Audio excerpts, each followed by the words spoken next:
Another thing with the Republicans taking the majority of something we just learned today that we would not know. President Biden had lied to Americans again.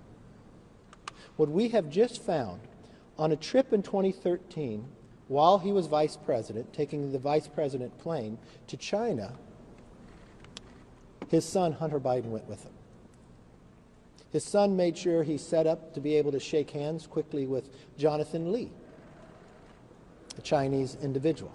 We now have found today that when President Biden was running for the presidency, when he told the American people that my family has never received money from China, is wrong.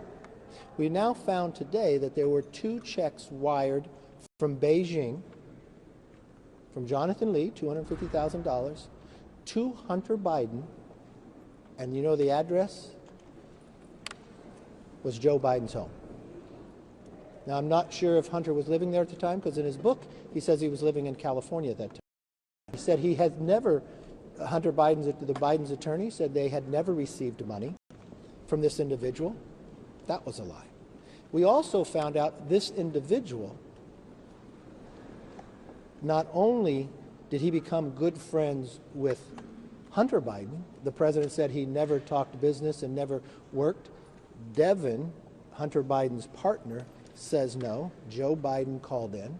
We've now found that Joe Biden not only became friends with this individual, he wrote letters of recommendations for his children for college. So this idea that when the president told us they never received money from China, that's wrong. Not only did they receive money from China, the money, what was wired, used the address of then Vice President Joe Biden. That Vice President Joe Biden took his son to China, where he met this individual that they were doing business with. He even wrote letters of recommendation, Joe Biden did, for the children.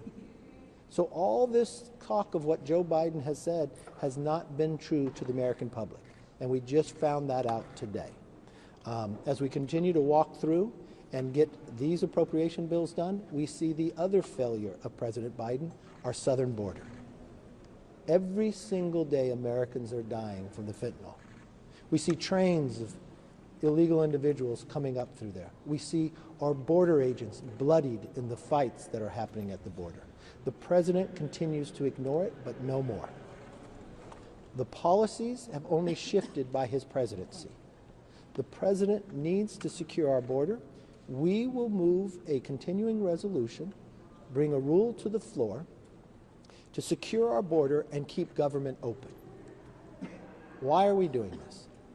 Because America's asking for it. In Massachusetts, a state far away from the southern border, where there's not one Republican member from Congress from Massachusetts, the governor has declared an emergency based upon the illegal immigration. The governor of New York tells those who are coming to go somewhere else.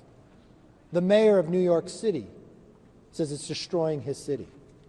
El Paso mayor says it's about to cripple them. These are Democratic leaders that are calling out for this president to do something. We are going to give Democrats and this president the opportunity to actually do that and keep this government open, and hopefully the Senate will be able to start moving some appropriation bills.